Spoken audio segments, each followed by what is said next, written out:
നമസ്തേ, ഞാൻ ശിവൻ, പാല brilliant study സെൻറ്ററിൽ നിന്നും. എല്ലാവരും സുഖമായിരിക്കുന്നു എന്ന് വിശ്വസിക്കുന്നു. 2021 സെപ്റ്റംബർ 12 നടന്ന നീറ്റിൻ്റെ എക്സാം, അതിൻ്റെ റിസൾട്ടാണല്ലോ നമ്മളെല്ലാം ആകാംക്ഷയോടെ കാത്തിരിക്കുന്നത്. ആ റിസൾട്ട് പ്രഖ്യാപനത്തിന് ശേഷം തൊട്ടടുത്ത ആഴ്ചയിൽ നമ്മൾ MCCയുടെ വെബ്സൈറ്റിൽ ഓപ്ഷൻ രജിസ്റ്റർ ചെയ്യുമ്പോൾ അതിൻ്റെ കൗൺസിലിംഗ് സ്കീം എന്തായിരിക്കും എന്നുള്ളതാണ് ഇന്ന് നമ്മൾ ചർച്ച ചെയ്യുന്നത്. റിസൾട്ട് പബ്ലിഷ് ചെയ്ത് കഴിഞ്ഞാൽ ഏതാണ്ട് 5-6 ദിവസത്തിനുള്ളിൽ തന്നെ നാം ഓപ്ഷൻ രജിസ്റ്റർ ചെയ്യേണ്ടതും 7-8 ദിവസത്തിനുള്ളിൽ അതിൻ്റെ അലോട്ട്മെൻറ്റ് റിസൾട്ട് പബ്ലിഷ് ചെയ്ത് പിന്നീട് ഒരു 7 ദിവസത്തിനുള്ളിൽ നമ്മൾ ബന്ധപ്പെട്ട കോളേജുകളിൽ അഡ്മിഷൻ എടുക്കുകയും വേണം. അതായത് റിസൾട്ട് പബ്ലിഷ് ചെയ്താൽ 3 ആഴ്ചയ്ക്കുള്ളിൽ നാം ബന്ധപ്പെട്ട കോളേജുകളിൽ അഡ്മിഷൻ എടുക്കേണ്ടതായിട്ടുണ്ട്. അപ്പോൾ അതിന് ഏതൊക്കെ സർട്ടിഫിക്കറ്റുകളാണ് നമ്മൾ കൊണ്ടുചെല്ലേണ്ടത്, എന്തായിരിക്കണം അതിൻ്റെ കൗൺസിലിംഗ് സ്കീം എന്നുള്ളത് 2020 പ്രസിദ്ധീകരിച്ച UG കൗൺസിലിംഗ് സ്കീമിലൂടെ നമുക്കൊന്ന് കണ്ണോടിക്കാം. ഈ വർഷത്തെ എന്തെങ്കിലും മാറ്റങ്ങളുണ്ടോ, ഓൺലൈൻ കൗൺസിലിംഗ് ആണോ എന്നുള്ളതിനെക്കുറിച്ച് ഇതുവരെ MCC പബ്ലിഷ് ചെയ്തിട്ടില്ല. അത് ആ അവസരത്തിൽ നമുക്ക് ഡിസ്കസ് ചെയ്യാം. ഇപ്പോൾ കഴിഞ്ഞ വർഷത്തെ MCCയുടെ വെബ്സൈറ്റിലെ കൗൺസിലിംഗ് സ്കീം പ്രകാരം ഈ അലോട്ട്മെൻറ്റിനെ നമുക്കൊന്ന് ഓടിച്ചു നോക്കാം. നമുക്കറിയാം, ഇന്ത്യയിൽ ആകമാനമുള്ള ഗവൺമെൻറ് കോളേജുകളിലെ 15% ഓൾ ഇന്ത്യ കോട്ട സീറ്റ് MBBSൻ്റെയും BDSൻ്റെയും, അതുപോലെ തന്നെ 100% എയിംസിൻ്റെയും ജിപ്മറിൻ്റെയും ക്യാമ്പസുകളിലെ MBBS സീറ്റുകൾ, ബനാറസ് ഹിന്ദു യൂണിവേഴ്സിറ്റി, ജാമിയ മില്ല പോലെയുള്ള സെൻട്രൽ യൂണിവേഴ്സിറ്റികളുടെ സീറ്റ്, ESI മെഡിക്കൽ കോളേജുകളുടെ 15% ഓൾ ഇന്ത്യ കോട്ട സീറ്റും 35% IP കോട്ട സീറ്റും, അതുപോലെ തന്നെ ഇന്ത്യയിൽ ആകമാനമുള്ള ഡീംഡ് മെഡിക്കൽ കോളേജുകളിലെ MBBSൻ്റെയും BDSൻ്റെയും 100% സീറ്റുകൾ, AFMCയുടെ ഷോർട്ട് ലിസ്റ്റ് എന്നിവയാണല്ലോ MCCയുടെ വെബ്സൈറ്റ് വഴി നാം രജിസ്റ്റർ ചെയ്ത് ഓപ്ഷൻ സമർപ്പിക്കേണ്ടത്. കേരളത്തിൽ മാത്രമേ അഡ്മിഷൻ എടുക്കുന്നുള്ളൂ. കേരള എൻട്രൻസ് കമ്മീഷനുടെ വെബ്സൈറ്റ് വഴി ce.kerala.gov.in എന്ന വെബ്സൈറ്റ് വഴി കേരളത്തിലെ മെഡിക്കൽ കോളേജുകളിലോ അഗ്രികൾച്ചർ, വെറ്റിനറി, ആയുർവേദം പോലുള്ള കോളേജുകളിലോ ആണ് അഡ്മിഷൻ എടുക്കൂ എന്നുണ്ടെങ്കിൽ ഈ വെബ്സൈറ്റിൽ രജിസ്റ്റർ ചെയ്യുകയോ ഓപ്ഷൻ കൊടുക്കുകയോ നിർബന്ധമില്ല. അതായത് നീറ്റ് ക്വാളിഫൈ ചെയ്യുന്ന എല്ലാ കുട്ടികളും നിർബന്ധമായും ഈ വെബ്സൈറ്റിൽ രജിസ്റ്റർ ചെയ്യുകയോ ഓപ്ഷൻ കൊടുക്കുകയോ ചെയ്യണമെന്ന് നിർബന്ധമില്ല. ഈ പറഞ്ഞ കോളേജുകളിൽ അഡ്മിഷൻ ആഗ്രഹിക്കുന്നു എന്നുള്ളവർ മാത്രം നീറ്റിൻ്റെ റിസൾട്ട് വന്നതിന് ശേഷം MCCയുടെ സൈറ്റിൽ രജിസ്റ്റർ ചെയ്യുകയും, ഗവൺമെൻറ് കോളേജുകളിലാണ് നാം ഓപ്ഷൻ കൊടുക്കാൻ ആഗ്രഹിക്കുന്നുവെങ്കിൽ 10,000 രൂപ രജിസ്ട്രേഷൻ ഫീസും, ഡീംഡ് കോളേജുകളിലാണ് അഡ്മിഷൻ എടുക്കാൻ ആഗ്രഹിക്കുന്നതെങ്കിൽ 2 ലക്ഷം രൂപ രജിസ്ട്രേഷൻ ഫീസും അടച്ചാണ് നമ്മൾ രജിസ്റ്റർ കംപ്ലീറ്റ് ചെയ്ത് ഓപ്ഷൻ കൊടുക്കേണ്ടത്. OBC, SC, ST വിഭാഗങ്ങൾക്ക് പകുതി ഫീസ് മാത്രമേ രജിസ്ട്രേഷന് ബാധകമുള്ളൂ. MCCയുടെ സൈറ്റിൽ രജിസ്റ്റർ ചെയ്യുമ്പോഴുള്ള രജിസ്ട്രേഷൻ ഫീസ് ഓൺലൈൻ ട്രാൻസ്ഫർ സൗകര്യം മാത്രമേ ഉണ്ടാവുകയുള്ളൂ. Debit card, credit card, net banking വഴി നമുക്ക് MCCയുടെ രജിസ്ട്രേഷൻ ഫീസ് അടയ്ക്കാം. ഗവൺമെൻറ് കോളേജുകളിൽ 10,000 രൂപ ഏത് ATM കാർഡിൽ നിന്നും അടയ്ക്കാം. അതുകൊണ്ട് അതിന് വലിയ കുഴപ്പമില്ല. പക്ഷേ ഡീംഡ് കോളേജുകളിലാണ് നാം ഓപ്ഷൻ കൊടുക്കാൻ ആഗ്രഹിക്കുന്നതെങ്കിൽ OBC, SC, ST വിഭാഗത്തിന് 1 ലക്ഷം രൂപയും ജനറൽ വിഭാഗത്തിന് 2 ലക്ഷം രൂപയുമാണ് രജിസ്ട്രേഷൻ ഫീസ് എന്ന് പറഞ്ഞു. അത് നമ്മൾ ഓൺലൈൻ വഴി അടയ്ക്കേണ്ടതായിട്ടുണ്ട്. നമ്മളുടെ debit card, credit card, net ബാങ്കിങ്ങിന് ഇത്രയും രൂപ വൺ ടൈം ചെയ്യാനുള്ള കപ്പാസിറ്റി നമ്മൾ ഇപ്പോഴേ റെഡിയാക്കി വെക്കണം. സാധാരണ ATM കാർഡുകൾക്ക് 40,000 രൂപ വരെയൊക്കെ നമുക്ക് ട്രാൻസ്ഫർ ചെയ്യാൻ പറ്റുള്ളൂ.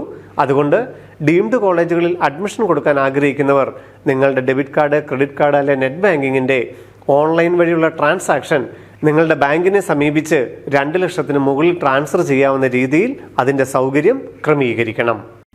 MCCയുടെ വെബ്സൈറ്റിൽ രജിസ്ട്രേഷൻ ആരംഭിച്ചു കഴിഞ്ഞാൽ ഒരു കൗൺസിലിംഗ് ബ്രോഷർ അപ്ലോഡ് ചെയ്യും. ഇത് വ്യക്തമായി വായിച്ച് മനസ്സിലാക്കി വേണം നമ്മൾ ഓപ്ഷൻ രജിസ്ട്രേഷനിലോട്ട് പ്രവേശിക്കുവാൻ. ഓരോ റൗണ്ടുകളിലും എങ്ങനെയാണ് ഓപ്ഷൻ സമർപ്പിക്കേണ്ടത് എന്നുള്ളതിനെക്കുറിച്ചുള്ള വിശദമായ ഒരു കൗൺസിലിംഗ് ബ്രോഷറാണ് ആദ്യം അപ്ലോഡ് ചെയ്യുക. നമ്മൾ മുൻ വീഡിയോകളിൽ പറഞ്ഞു, MCCയുടെ വെബ്സൈറ്റിൽ 3 റൗണ്ട് കൗൺസിലിംഗ് ആണ് ഉണ്ടാവുക. പക്ഷേ ഓൾ ഇന്ത്യ കോട്ട MBBSനും BDSനും ഇന്ത്യയിലെ ഗവൺമെൻറ് കോളേജുകളിൽ അഡ്മിഷൻ എടുക്കുവാനുള്ള 15% MBBSൻ്റെയും BDSൻ്റെയും സീറ്റിന് വേണ്ടി കൗൺസിലിംഗിൽ പങ്കെടുക്കുവാൻ 2 റൗണ്ടുകൾ മാത്രമേ ഉണ്ടാവുകയുള്ളൂ. എയിംസും ജിപ്മറും ESI കോളേജുകളും ഡീംഡ് കോളേജുകളും മാത്രമേ മൂന്നാമത്തെ റൗണ്ടിൽ ഉണ്ടാവുകയുള്ളൂ. ഈ 3 റൗണ്ടിലും പുതിയതായി രജിസ്റ്റർ ചെയ്യുകയും രജിസ്ട്രേഷൻ ഫീസ് അടയ്ക്കാനുള്ള സൗകര്യമുണ്ടാവും. ഒന്നാമത്തെ റൗണ്ടിൽ തന്നെ രജിസ്റ്റർ ചെയ്തവർ പിന്നീടുള്ള റൗണ്ടുകളിൽ രജിസ്റ്റർ ചെയ്യേണ്ടതില്ല. ലോഗിൻ ചെയ്ത് ഓപ്ഷൻ കൊടുത്താൽ മതിയാകും.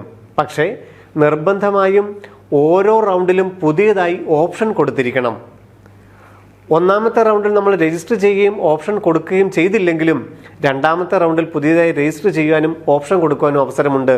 അതുപോലെ തന്നെ മൂന്നാമത്തെ റൗണ്ടിലും. പക്ഷേ ഒരു റൗണ്ടിൽ അടച്ചു കഴിഞ്ഞാൽ പിന്നീട് നമ്മൾ ലോഗിൻ ചെയ്ത് ഓപ്ഷൻ കൊടുത്താൽ മതിയാകും. എല്ലാ റൗണ്ടിലും രജിസ്ട്രേഷൻ ഫീസ് ഇല്ല. എന്നാൽ രണ്ടാമത്തെ റൗണ്ടിൽ നമ്മൾ ഏതെങ്കിലും കോളേജുകളിൽ നമുക്ക് അലോട്ട് ചെയ്താൽ, അഡ്മിഷൻ കിട്ടിയാൽ, ആ അഡ്മിഷൻ നമ്മൾ എടുത്തില്ല എങ്കിൽ നമ്മളുടെ രജിസ്ട്രേഷൻ ക്യാൻസൽ ആവും. നമ്മൾ മൂന്നാമത്തെ റൗണ്ടിൽ പുതിയതായി രജിസ്റ്റർ ചെയ്യുകയും ഫീസ് അടയ്ക്കുകയും ഓപ്ഷൻ കൊടുക്കുകയും വേണം.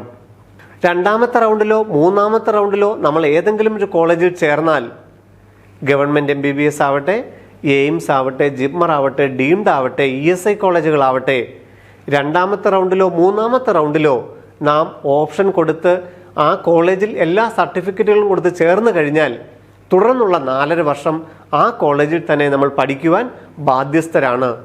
നമ്മുടെ നീറ്റിൻ്റെ റോൾ നമ്പറും ആപ്ലിക്കേഷൻ നമ്പരും മറ്റെല്ലാ സ്റ്റേറ്റ് ഗവൺമെൻറ്റിനും അയച്ചു കൊടുക്കുകയും ഇനി ഈ കുട്ടികളെ മറ്റൊരു അലോട്ട്മെൻറ്റിലും പങ്കെടുപ്പിക്കരുതെന്നുള്ള കർശന നിർദ്ദേശം സുപ്രീം കോടതി പുറപ്പെടുവിച്ചിട്ടുണ്ട്. അതുപോലെ തന്നെ MCCയുടെ വെബ്സൈറ്റിലെ 3 റൗണ്ടുകൾക്കും പുതിയതായിട്ടാണ് ഓപ്ഷൻ രജിസ്റ്റർ ചെയ്യേണ്ടതെന്ന് നമ്മൾ പറഞ്ഞു കഴിഞ്ഞു. കേരളയുടെ വെബ്സൈറ്റിൽ ഓരോ നോട്ടിഫിക്കേഷൻ പ്രകാരവും ഏതൊക്കെ കോളേജുകളും കോഴ്സുകളുമാണോ പങ്കെടുക്കുന്നത് അത് ഓപ്ഷൻ രജിസ്റ്റർ ചെയ്യാൻ ഒരവസരം മാത്രമുള്ളപ്പോൾ mcc.nic.in എന്ന വെബ്സൈറ്റ് വഴി നമ്മൾ രജിസ്റ്റർ ചെയ്യുമ്പോൾ 3 റൗണ്ടുകളിലും പുതിയതായി ഓപ്ഷൻ കൊടുക്കണം. ഒന്നാമത്തെ റൗണ്ടിൽ നമ്മൾ ഓപ്ഷൻ കൊടുക്കാത്ത കോളേജുകളും രണ്ടാമത്തെ റൗണ്ടിലോ മൂന്നാമത്തെ റൗണ്ടിലോ ഉൾക്കൊള്ളിക്കുവാനും നമ്മളുടെ ആഗ്രഹത്തിനനുസരിച്ച് ഏത് ഓർഡറിലും 3 റൗണ്ടിലും ഓപ്ഷനുകൾ രജിസ്റ്റർ ചെയ്യാം. MCCയുടെ വെബ്സൈറ്റിൽ ഒന്നാമത്തെ റൗണ്ടിൽ നമുക്കൊരു അഡ്മിഷൻ ലഭിച്ചാൽ ഫ്രീ എക്സിറ്റ് ഉണ്ട് എന്ന് പറഞ്ഞാൽ നമുക്ക് അടുത്ത റൗണ്ടിൽ പങ്കെടുക്കുവാനുള്ള അവസരമുണ്ടാകും. പക്ഷേ ഒന്നാമത്തെ റൗണ്ടിൽ ലഭിച്ച കോളേജും കോഴ്സും നമുക്ക് നഷ്ടപ്പെടും. അത് നഷ്ടപ്പെടുത്തിക്കൊണ്ട് നമ്മളുടെ രജിസ്ട്രേഷൻ ഫീസ് നഷ്ടപ്പെടുത്താതെ രണ്ടാമത്തെ റൗണ്ടിൽ നമുക്ക് വീണ്ടും ഓപ്ഷൻ കൊടുക്കാനുള്ള അവസരമുണ്ടാകും. ഒന്നാമത്തെ റൗണ്ടിൽ നമ്മളൊരു കോളേജിൽ പോയി അഡ്മിഷൻ എടുത്താലും രണ്ടാമത്തെ കോളേജിൽ നമുക്ക് വീണ്ടും പാർട്ടിസിപ്പേറ്റ് ചെയ്യുകയും രണ്ടാമത്തെ റൗണ്ടിൽ ഒരു കോഴ്സ് അഡ്മിഷൻ കിട്ടിയാൽ ഒന്നാമത്തെ കോളേജിൽ നിന്നും സർട്ടിഫിക്കറ്റും പൈസയും മേടിച്ച് രണ്ടാമത്തെ കോളേജിൽ അഡ്മിഷൻ എടുക്കുകയും ചെയ്യാം. ഒന്നാമത്തെ റൗണ്ടിൽ അഡ്മിഷൻ കിട്ടിയാൽ നമ്മൾ പോയി അഡ്മിഷൻ എടുത്താൽ രണ്ടാമത്തെ റൗണ്ടിൽ വീണ്ടും നമുക്ക് അതിനേക്കാളും താല്പര്യമുള്ള കോളേജുകൾ വെച്ചിട്ട് കോഴ്സ് ഇങ്ങോട്ട് മാറാം. സ്റ്റേറ്റ് കോട്ടയിലേക്കും മാറാം. ഒന്നാമത്തെ റൗണ്ടിൽ അഡ്മിഷൻ കിട്ടി, അതിനുശേഷമാണ് സ്റ്റേറ്റ് കോട്ടയുടെ അഡ്മിഷൻ നടക്കുന്നത്. അപ്പോൾ നമുക്ക് വേണമെങ്കിൽ അവിടുന്ന് വേണ്ടെന്ന് വെച്ചിട്ട് സ്റ്റേറ്റ് കോട്ടയിലേക്ക് മാറുകയും ചെയ്യാം. രണ്ടാമത്തെ റൗണ്ടിൽ അഡ്മിഷൻ എടുത്തു കഴിഞ്ഞാൽ പിന്നെ ഒരു സ്റ്റേറ്റ് കോട്ടയിലും പങ്കെടുപ്പിക്കുകയുമില്ല. രണ്ടാമത്തെ റൗണ്ടിലോ മൂന്നാമത്തെ റൗണ്ടിലോ നാം ഓപ്ഷൻ രജിസ്റ്റർ ചെയ്യുകയും നമുക്കൊരു അലോട്ട്മെൻറ്റ് കിട്ടുകയും ചെയ്താൽ നമ്മൾ അഡ്മിഷൻ എടുത്തില്ല എങ്കിൽ ഫോർഫീച്ചർ, അതായത് നമ്മൾ അടച്ച രജിസ്ട്രേഷൻ ഫീസ് നഷ്ടപ്പെടും. കൗൺസിലിംഗ് ബ്രോഷർ പ്രകാരം ഓരോ കോളേജുകളെക്കുറിച്ചും ആ കോളേജുകളുടെ സീറ്റുകളെക്കുറിച്ചുമുള്ള വ്യക്തമായ നിർദ്ദേശങ്ങൾ കൗൺസിലിംഗ് സ്കീമിൽ ഉൾപ്പെടുത്തിയിട്ടുണ്ടാവും. All India quota, deemed university, AIIMS, ESIC medical കോളേജുകൾ, Delhi university, Aligarh Muslim university, Banaras Hindu university, Jamia Millia Islamia university, അതുപോലെ തന്നെ central funded institutions, SJH, ABVIMS and RML institutions, AFMCയുടെ ഷോർട്ട് ലിസ്റ്റിന് വേണ്ടിയിട്ടുള്ളത്, ജിപ്മർ, ഇതിനെക്കുറിച്ചെല്ലാം ഓരോ കോളേജുകളിലും 2021-22 അക്കാഡമിക് ഇയറിൽ എത്ര സീറ്റുകൾ ഉള്ളത്, എത്ര അലോട്ട്മെന്റ് ഉണ്ട് എന്നുള്ളതിൻ്റെ ഡീറ്റെയിൽസ് ആയിട്ട് ആർക്കൊക്കെ പങ്കെടുക്കാം, ആരായിരിക്കും എലിജിബിലിറ്റി ഉള്ളത്, എങ്ങനെയാണ് ഫീസ് അടയ്ക്കേണ്ടത് എന്നിങ്ങനെയൊക്കെയുള്ള നിർദ്ദേശങ്ങൾ കൗൺസിലിംഗ് സ്കീമിൽ നിന്ന് നമുക്ക് മനസ്സിലാക്കാം. അതുപോലെ തന്നെ നമ്മൾ ഈ 3 റൗണ്ടിലെയും രജിസ്ട്രേഷൻ്റെ രീതികളും രജിസ്ട്രേഷൻ ഫീസ് അടയ്ക്കേണ്ട രീതിയും നമുക്ക് റീഫണ്ട് ചെയ്യേണ്ടതുണ്ടെങ്കിൽ റീഫണ്ടിൻ്റെ പോളിസിയും കൗൺസിലിംഗ് ബ്രോഷറിൽ ഉൾപ്പെടുത്തിയിരിക്കുന്നത് വായിച്ച് മനസ്സിലാക്കുക. അതോടൊപ്പം നമുക്ക് അഡ്മിഷൻ കിട്ടിക്കഴിഞ്ഞാൽ നമ്മൾ അതാത് കോളേജുകളിൽ ചെല്ലേണ്ട സർട്ടിഫിക്കറ്റുകളുടെ വിവരവും കൗൺസിലിംഗ് ബ്രോഷറിൽ വ്യക്തമായി രേഖപ്പെടുത്തിയിട്ടുണ്ടാവും. OBC, EWS, SC, ST, PWD വിഭാഗങ്ങൾ സമർപ്പിക്കേണ്ട സർട്ടിഫിക്കറ്റുകളുടെ ഫോർമാറ്റും കൗൺസിലിംഗ് ബ്രോഷറിലും ഉൾപ്പെടുത്തിയിട്ടുണ്ടാവും.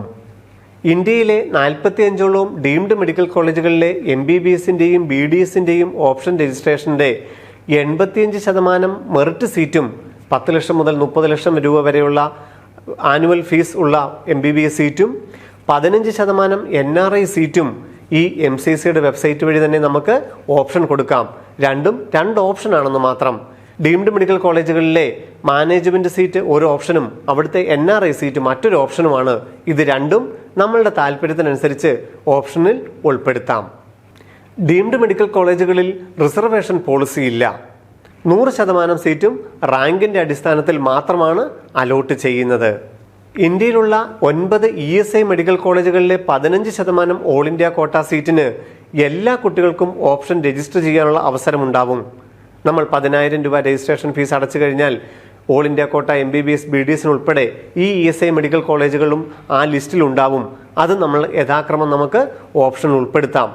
ആ കോളേജുകളുടെ ഫീസ് ഓൾ ഇന്ത്യ കോട്ട വഴിയാണ് നമ്മൾ അഡ്മിഷൻ എടുക്കുന്നതെങ്കിൽ വ്യത്യസ്തമായിരിക്കുമെന്ന് മാത്രം ഓർത്തു വെക്കുക.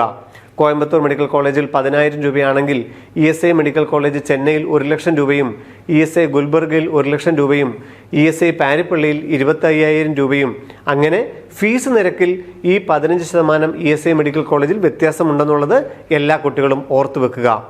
എന്നാൽ ഈ ESI മെഡിക്കൽ കോളേജുകളിലെ 35% IP വാർഡുകൾക്കായിട്ട് മാറ്റിവെച്ചിരിക്കുന്ന സീറ്റിൽ 25,000 രൂപ മാത്രമേ ഫീസുള്ളൂ. esic.nic.in എന്ന വെബ്സൈറ്റ് വഴി ഓൺലൈനായി അപ്ലൈ ചെയ്യുകയും ESI IP സർട്ടിഫിക്കറ്റ് കരസ്ഥമാക്കിയവർക്ക് മാത്രമേ ESIയുടെ 35% MBBS സീറ്റിന് 25,000 രൂപ നിരക്കിൽ പഠിക്കുവാനുള്ള അവസരം ഉണ്ടാവുകയുള്ളൂ. IP സർട്ടിഫിക്കറ്റുകൾ കിട്ടിയവർക്ക് രജിസ്ട്രേഷൻ സമയത്ത് IP വാർഡെന്നുള്ളത് ആഡ് ചെയ്യുകയും ഈ 9 കോളേജുകളിലെയും IP ഓപ്ഷൻ പ്രത്യേകം വരികയും ചെയ്യും. IP സർട്ടിഫിക്കറ്റ് കിട്ടിയവർക്ക് മാത്രമേ ആ 9 IP MBBSൻ്റെ ഓപ്ഷൻ കാണുവാനും ഓപ്ഷൻ രജിസ്റ്റർ ചെയ്യാനുള്ള അവസരം ഉണ്ടായിരിക്കുകയുള്ളൂ. ഓൾ ഇന്ത്യ കോട്ട MBBSനും BDSനും ESI കോളേജുകളിലെ 15% MBBS ഓപ്ഷനുകൾക്ക് പുറമെ ഈ 9 കോളേജുകളിലെ IP ഓപ്ഷനും ഈ വിഭാഗത്തിലുള്ള കുട്ടികൾ കൊടുക്കേണ്ടതാണ്. IP സർട്ടിഫിക്കറ്റ് കിട്ടി എന്ന് മാത്രം പരിഗണിച്ചുകൊണ്ട് ESI മെഡിക്കൽ കോളേജിൽ അഡ്മിഷൻ ലഭിക്കുകയില്ല. ESI മെഡിക്കൽ കോളേജുകളിലെ IP കോട്ടയിലുള്ള MBBS സീറ്റിന് ഓപ്ഷൻ കൊടുക്കുവാനും നിർബന്ധമായും ഈ വിഭാഗത്തിലുള്ളവർ ശ്രദ്ധിച്ചിരിക്കണമെന്ന് സാരം. ഈ വർഷം ആദ്യമായി ഓൾ ഇന്ത്യ കോട്ടയിലും OBC EWS സംവരണം ഏർപ്പെടുത്തിയിട്ടുണ്ടല്ലോ. അതുപോലെ തന്നെ ESI മെഡിക്കൽ കോളേജുകളിലെ 15% ഓൾ ഇന്ത്യ കോട്ടയിൽ നേരത്തെ തന്നെ OBC EWS സംവരണമുണ്ട്. ESI IP വാർഡുകൾക്കായിട്ടുള്ള സീറ്റ് നീക്കി വെച്ചിരിക്കുന്ന സീറ്റിലും general, EWS, OBC, SC, ST അതുപോലെ തന്നെ ഓരോ വിഭാഗത്തിനും മാറ്റിവെച്ചിരിക്കുന്ന സീറ്റുകളുടെ 5% PWD വിഭാഗത്തിനും റിസർവ് ചെയ്തിരിക്കുന്നു. ഓൾ ഇന്ത്യ കോട്ട വഴിയോ ESI IP കോട്ട വഴിയോ ESI മെഡിക്കൽ കോളേജുകളിൽ അഡ്മിഷൻ എടുത്താൽ MBBSൻ്റെയും ഹൗസ് സർവൻസിക്കും ശേഷം 1 വർഷം ശമ്പളത്തോടുകൂടി ESI സ്ഥാപനങ്ങളിൽ ബോണ്ട് ചെയ്യാൻ നമ്മൾ നിർബന്ധിതരാണ്. AFMC മെഡിക്കൽ കോളേജ് പൂനെയിൽ 145 സീറ്റുകളാണ് ആൺകുട്ടികൾക്കും പെൺകുട്ടികൾക്കുമായി നീക്കി വെച്ചിരിക്കുന്നത്. ഈ വിഭാഗത്തിൽ നമുക്ക് ഷോർട്ട് ലിസ്റ്റിൽ പേര് വരുവാൻ വേണ്ടി MCCയുടെ വെബ്സൈറ്റിൽ രജിസ്റ്റർ ചെയ്യുമ്പോൾ നമ്മൾ മറ്റുള്ള കോളേജുകളുടെ കൂട്ടത്തിൽ AFMC എന്നുകൂടി ഓപ്റ്റ് ചെയ്യണം. ഇവിടെ നമ്മൾ രജിസ്ട്രേഷൻ സമയത്താണ് ഓൾ ഇന്ത്യ കോട്ട, ESI, AIMS, ജിപ്മർ അതുപോലെ തന്നെ AFMC എന്നുള്ളത് സെലക്ട് ചെയ്ത് കൊടുക്കേണ്ടത്. AFMC ഒരു ഓപ്ഷൻ അല്ല. രജിസ്ട്രേഷൻ സമയത്ത് AFMC എന്ന് നമ്മൾ സെലക്ട് ചെയ്യുകയാണ് ചെയ്യേണ്ടത്.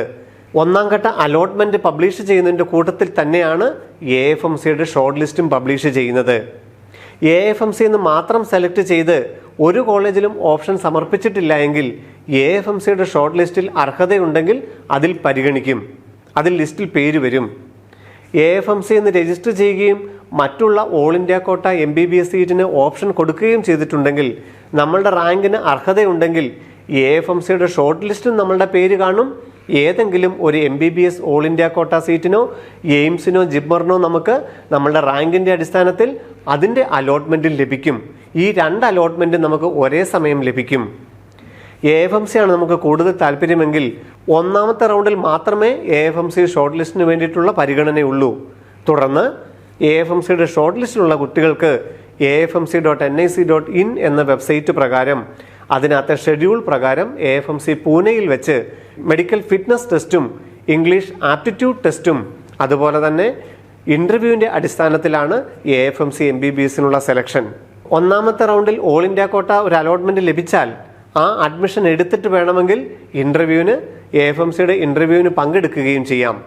145 കുട്ടികളെ സെലക്ട് ചെയ്യാൻ വേണ്ടി 1600ഓളം കുട്ടികളെ AFMC ഷോർട്ട് ലിസ്റ്റ് ചെയ്യുന്നുണ്ട്. അതിൽ നിന്നും 145 കുട്ടികൾക്ക് മാത്രമല്ലേ MBBS അഡ്മിഷൻ ലഭിക്കുകയുള്ളൂ.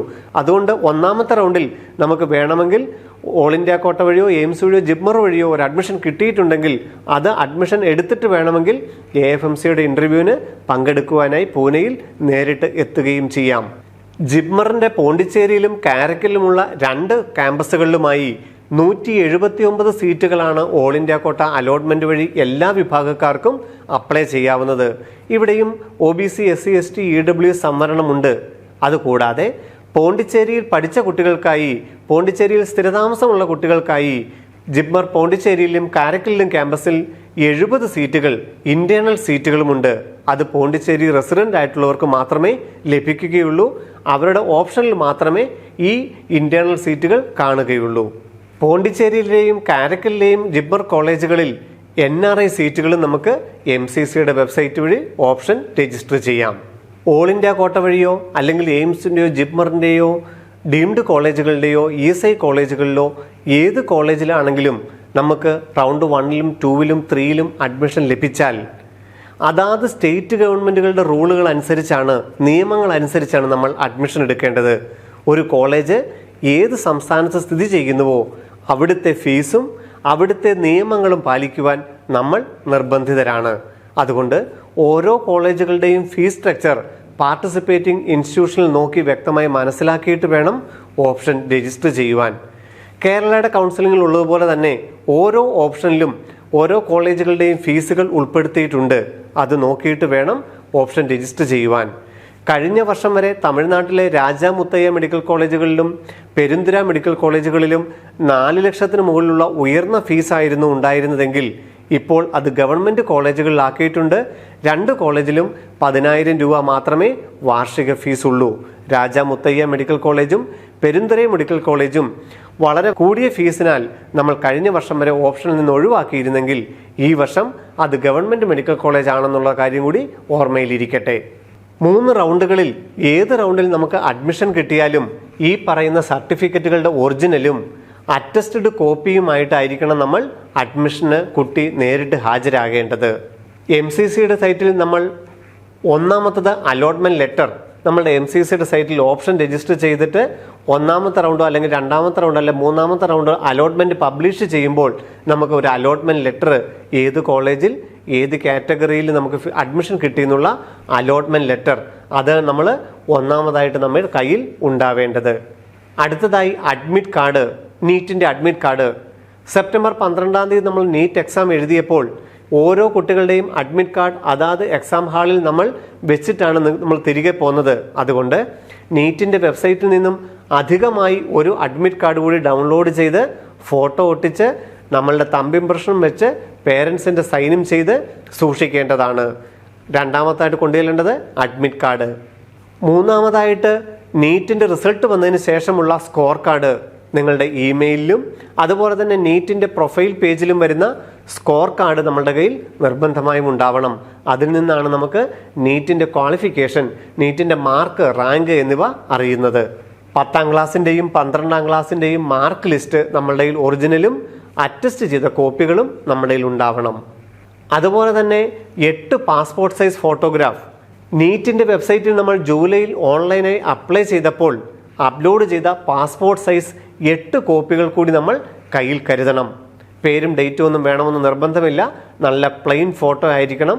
അന്ന് അപ്ലോഡ് ചെയ്ത അതേ ഫോട്ടോ, പേരും ഡേറ്റും നിർബന്ധമില്ല. 8 ഫോട്ടോ നമ്മളുടെ കയ്യിൽ ഉണ്ടാവണം അഡ്മിഷന് പോകുമ്പോൾ. ഒരു കോളേജിൽ അഡ്മിഷൻ കിട്ടി ഈ പറഞ്ഞ സർട്ടിഫിക്കറ്റുകളുമായി എല്ലാം അവിടെ ചെന്ന് പ്രിൻസിപ്പലിനെ കാണിച്ച് വെരിഫൈ ചെയ്ത് കഴിയുമ്പോൾ MCCയുടെ വെബ്സൈറ്റിൽ നിന്നും ആ കോളേജിൻ്റെ പ്രിൻസിപ്പൽ നമുക്ക് അലോട്ട്മെൻറ്റ് ലെറ്റർ പ്രിൻ്റ് ചെയ്തു തരും. അലോട്ട്മെൻറ്റ് ലെറ്റർ എന്നുള്ളത് അവിടുത്തെ പ്രിൻസിപ്പൾ നമുക്ക് എടുത്ത് നൽകേണ്ടതാണ്. നമ്മുടെ സർട്ടിഫിക്കറ്റുകളെല്ലാം വെരിഫൈ ചെയ്തതിന് ശേഷം നമുക്ക് നൽകുന്നതാണ് അലോട്ട്മെൻറ്റ് ലെറ്റർ. അതുപോലെ തന്നെ നമ്മുടെ ഫോട്ടോ ID പ്രൂഫ് ആധാറോ ലൈസൻസ് വോട്ടേഴ്സ് ID ഏതെങ്കിലും ഒരെണ്ണം അല്ലെങ്കിൽ പാൻ കാർഡ് ഏതെങ്കിലും ഒരു ഫോട്ടോ ID പ്രൂഫ് കൂടി നാം കൊണ്ടു ചെല്ലേണ്ടതായിട്ടുണ്ട്. നീറ്റിന് അപ്ലൈ ചെയ്തപ്പോഴോ അല്ലെങ്കിൽ MCCയുടെ വെബ്സൈറ്റിൽ ഓപ്ഷൻ രജിസ്റ്റർ ചെയ്യുന്നതിന് മുമ്പ് NRI സ്റ്റാറ്റസോ ക്രിയേറ്റ് ചെയ്തിട്ടുണ്ട്, നമുക്ക് NRI ആയിട്ടാണ് അഡ്മിഷൻ കിട്ടിയതെങ്കിൽ, NRI സ്റ്റാറ്റസ് ക്രിയേറ്റ് ചെയ്തു, നമുക്കൊരു മെറിറ്റ് സീറ്റാണ് അഡ്മിഷൻ കിട്ടിയതെങ്കിൽ NRI ഡോക്യുമെൻറ്റ്സ് കൊണ്ടുപോകേണ്ടതായിട്ടില്ല. NRI സീറ്റാണ് അഡ്മിഷൻ ലഭിച്ചതെങ്കിൽ ആ അഡ്മിഷന് വേണ്ടി പോകുമ്പോൾ മറ്റു പറഞ്ഞ ഡോക്യുമെൻറ്റ്സിൻ്റെ കൂടെ സ്പോൺസറുടെ passport, embassy certificate, self affidavit, സ്പോൺസറുടെ അഫിഡേവിറ്റ്, അതുപോലെ തന്നെ സ്പോൺസറും കാൻഡിഡേറ്റുമായിട്ടുള്ള റിലേഷൻ സർട്ടിഫിക്കറ്റ്, ഈ ഡോക്യുമെൻറ്റ്സ് കൂടി നമ്മളുടെ കയ്യിൽ നിർബന്ധമായും ഉണ്ടാവണം. അതുപോലെ തന്നെ SC ST OBC EWS വിഭാഗത്തിലാണ് നമുക്ക് അഡ്മിഷൻ ലഭിച്ചതെങ്കിൽ തഹസീൽദാരിൽ നിന്നുള്ള ഓൺലൈനായിട്ടുള്ളതോ അല്ലെങ്കിൽ നിശ്ചിത ഫോർമാറ്റിൽ നമ്മൾ നേരിട്ട് തഹസീൽദാരിൽ നിന്ന് മേടിച്ച സർട്ടിഫിക്കറ്റോ നമ്മളുടെ കയ്യിൽ ഉണ്ടാവണം. നമുക്ക് ഈ റിസർവേഷൻ പ്രകാരമാണ് അഡ്മിഷൻ ലഭിച്ചിരിക്കുന്നതെങ്കിൽ തഹസീൽദാരിൽ നിന്നുള്ള സർട്ടിഫിക്കറ്റ് നിർബന്ധമായും നമ്മളുടെ കയ്യിൽ ഉണ്ടാവണം. അത് ഓൺലൈൻ ആണെങ്കിലും ഈ വർഷം NTA അംഗീകരിച്ചിട്ടുണ്ട്, അഥവാ നിശ്ചിത ഫോർമാറ്റിൽ നമുക്ക് തഹസീൽദാരിൽ നിന്ന് നേരിട്ട് മേടിച്ചതാണെങ്കിലും യാതൊരു കുഴപ്പവുമില്ല. ഈ ഓരോ വിഭാഗത്തിലും ജനറൽ, SC ST OBC EWSന് ഓരോ വിഭാഗത്തിലും അനുവദിച്ചിരിക്കുന്ന ശതമാനത്തിൽ 5% PWD വിഭാഗത്തിനായിട്ട് പേഴ്സൺസ് വിത്ത് ഡിസബിലിറ്റി ഉള്ളവർക്കായി മാറ്റിവെച്ചിരിക്കുന്നു. കേരളത്തിലുള്ള കുട്ടികൾക്ക് തിരുവനന്തപുരം മെഡിക്കൽ കോളേജിൽ നിന്നുള്ള PWD സർട്ടിഫിക്കറ്റാണ് അഡ്മിഷൻ സമയത്ത് നമ്മൾ ഹാജരാക്കേണ്ടത്. ഇതിൻ്റെ ഫോർമാറ്റ് നീറ്റിൻ്റെ വെബ്സൈറ്റിൽ ഇൻഫർമേഷൻ ബുള്ളറ്റിനുള്ളത് നോക്കി മനസ്സിലാക്കണം. ഓരോ അലോട്ട്മെൻറ്റിലും ആർക്കൊക്കെ പങ്കെടുക്കാം എന്നുള്ള ചാർട്ടും വ്യക്തമായി ഈ MCCയുടെ കൗൺസിലിംഗ് സ്കീമിൽ ഉൾപ്പെടുത്തിയിട്ടുണ്ടാകും. 3 റൗണ്ടുകളിലും ആർക്കൊക്കെ ഫ്രീ എക്സിറ്റ് ഉണ്ടാവും, ഫോർഫീച്ചർ ഉണ്ടാവും, ഏതൊക്കെ രീതിയിലായിരിക്കണം അഡ്മിഷൻ എടുക്കേണ്ടതെന്നുള്ളതിൻ്റെ ഈ കൗൺസിലിംഗ് സ്കീമിൽ നിന്ന് നമുക്ക് മനസ്സിലാക്കാം. 3 റൗണ്ടുകൾക്കും ശേഷം ഒഴിവ് വരുന്ന എയിംസിൻ്റെ 19 മെഡിക്കൽ കോളേജുകളിലെ MBBS സീറ്റിനായി എയിംസ് ഡൽഹിയിൽ വെച്ച് സ്പോട്ട് അലോട്ട്മെൻറ്റ് നടക്കുന്നതാണ്. അതുപോലെ തന്നെ ജിപ്മറിൻ്റെ 2 ക്യാമ്പസിലോട്ടുമുള്ള അലോട്ട്മെൻറ്റ് പോണ്ടിച്ചേരിയിലുള്ള ക്യാമ്പസിൽ വെച്ചും ESI മെഡിക്കൽ കോളേജുകളിലെ vacancy seat ESI Bangalore medical college വെച്ചും ആയിരിക്കും സ്പോട്ട് അലോട്ട്മെൻറ്റ്. 3 അലോട്ട്മെൻറ്റിലും ഉൾപ്പെടുന്ന ഡീംഡ് മെഡിക്കൽ കോളേജുകളുടെ വേക്കൻസി വരുന്ന സീറ്റുകൾ അതാത് ഡീംഡ് മെഡിക്കൽ കോളേജിൽ വെച്ചായിരിക്കും സീറ്റ് ഫില്ല് ചെയ്യുന്നത്. ഈ ഓരോ കോളേജുകളിലെയും എയിംസിൻ്റെയും ജിപ്മറിൻ്റെയും ESIയുടെയും ഡീംഡ് കോളേജുകളിലും സ്പോട്ട് അലോട്ട്മെൻറ്റിൽ ആർക്കൊക്കെ പങ്കെടുക്കാമെന്നുള്ള ലിസ്റ്റ് MCCയുടെ വെബ്സൈറ്റിൽ പബ്ലിഷ് ചെയ്യും. അതായത് എത്രയാണോ മൊത്തത്തിൽ വേക്കൻസി ഉള്ളത് അതിൻ്റെ 10 മടങ്ങ് ഇരട്ടി റാങ്ക് ഉള്ളവരുടെ ലിസ്റ്റ് ആയിരിക്കും MCCയുടെ വെബ്സൈറ്റിൽ സ്പോട്ട് അലോട്ട്മെൻറ്റിനായി പ്രസിദ്ധീകരിക്കുന്നത്.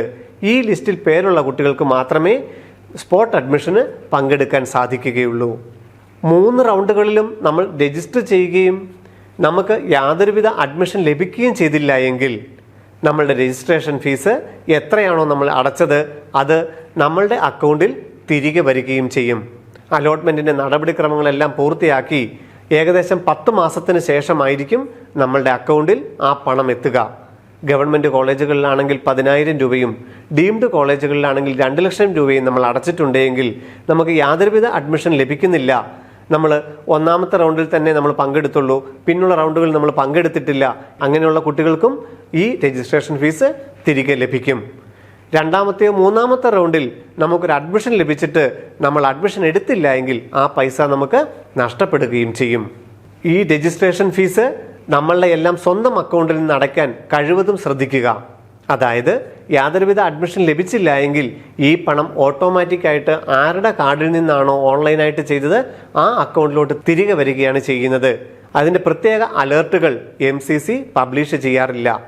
അതായത് നമ്മൾ മറ്റൊരാളുടെ അക്കൗണ്ടിൽ നിന്നോ അക്ഷയ സെൻറ്ററിൻ്റെ അക്കൗണ്ടിൽ നിന്നോ ആണ് ഈ രജിസ്ട്രേഷൻ ഫീസ് അടയ്ക്കുന്നതെങ്കിൽ നമുക്ക് ഈ അലോട്ട്മെൻറ്റ് വഴി യാതൊരു അഡ്മിഷൻ ലഭിച്ചില്ല എങ്കിൽ ഈ രജിസ്ട്രേഷൻ ഫീസ് ആ അക്കൗണ്ടുകളിലോട്ടായിരിക്കും മടങ്ങിപ്പോകുന്നത്. നമ്മളത് അറിയാതെ പോയേക്കാം. അതുകൊണ്ട് കഴിവതും നമ്മളുടെ സ്വന്തം അക്കൗണ്ടിൽ നിന്ന് സ്വന്തം ATM കാർഡോ ഡെബിറ്റ് കാർഡോ ക്രെഡിറ്റ് കാർഡോ നെറ്റ് ബാങ്കിങ് ഉപയോഗിച്ച് രജിസ്ട്രേഷൻ ഫീസ് അടയ്ക്കുന്നതായിരിക്കും ഉത്തമം. 2020 നീറ്റിൻ്റെ റാങ്ക് വഴി MCCയുടെ വെബ്സൈറ്റ് വഴി നടന്ന അലോട്ട്മെൻറ്റിനെ കുറിച്ചാണ് നാം ഇതുവരെ സംസാരിച്ചത്. 2021-22 അധ്യയന വർഷത്തെ അഡ്മിഷൻ പ്രൊസീജിയർ ചിലപ്പോൾ തികച്ചും വിഭിന്നമായിരിക്കാം. എന്തായിരുന്നാലും അതിൻ്റെ കൗൺസിലിംഗ് സ്കീം പബ്ലിഷ് ചെയ്യുമ്പോൾ ഇതുപോലെ നിങ്ങളുടെ കൂടെ ബ്രില്യൻ പാല ഉണ്ടാവും എല്ലാ കാര്യങ്ങളും വ്യക്തമായി പറഞ്ഞു തരുവാൻ. അതുവരെ നന്ദി, നമസ്കാരം.